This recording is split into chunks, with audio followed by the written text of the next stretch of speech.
Hello, friends. I was asked to record a few thoughts about forgiveness, the transformative power of forgiveness. Forgiveness is a powerful act that can liberate us from the weight of past hurts, things we've encountered in our lives. And I want to remind us of this transformative power and maybe give us some paths on how we can recreate that or invite that into our lives.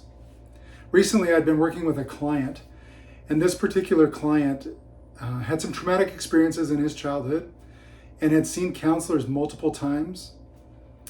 But he recognized that even though he'd seen counselors, he had these reactions, these patterns of reacting emotionally when people triggered him. And this was happening repeatedly, both in his personal life and at work.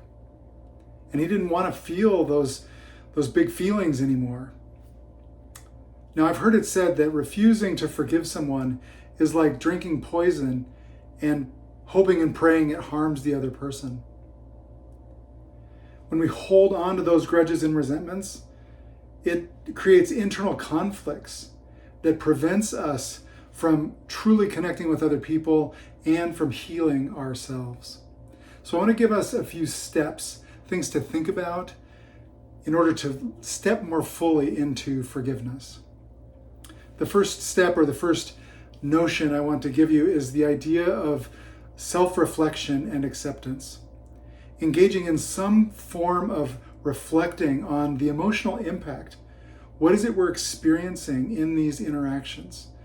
And how is that less than helpful? What would we rather be experiencing? It places an extreme burden on us to have these emotional reactions and then beat ourselves up because we had these reactions. When you actually are able to forgive, it is an act of self-love and of liberating your soul. The second step or notion to consider is cultivating empathy and compassion. Now, we can develop empathy and compassion for the person who harmed us. We can begin to see things from their perspective or begin to imagine or think about why it is that they harmed us. We can step into their shoes in some way. But then we have to turn that empathy and compassion on ourselves and realize we also have our own reactions, our own ways of being from our upbringings, and we can develop compassion for that as well. The third notion I'd like you to consider is to release emotional attachments. Now, this is much easier said than done. Releasing these emotional attachments requires rewiring our nervous system to respond differently, to not have these negative internal emotional reactions.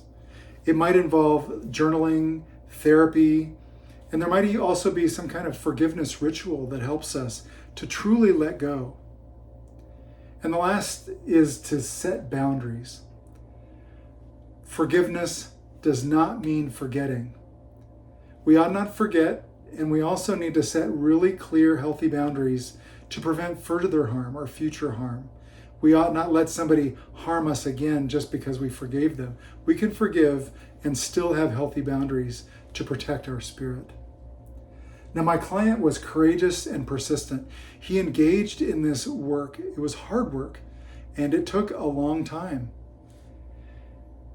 But he spent a lot of time in careful attention and with specific practices on allowing him to rewire his nervous system so that when those same people came into his life or the same situations arose, he was able to respond differently, more constructively, and in a way where he felt better.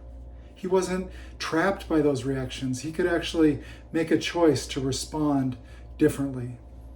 Now, I'm not saying that's easy, but I am saying if you do that work, it does communicate directly with your whole life. It'll have an impact on other areas of your life. By embracing forgiveness, we embrace healing and personal growth and the ability to connect with others more fully. Friends, my hope and prayer for you, my wish for you is for this transformative power of forgiveness.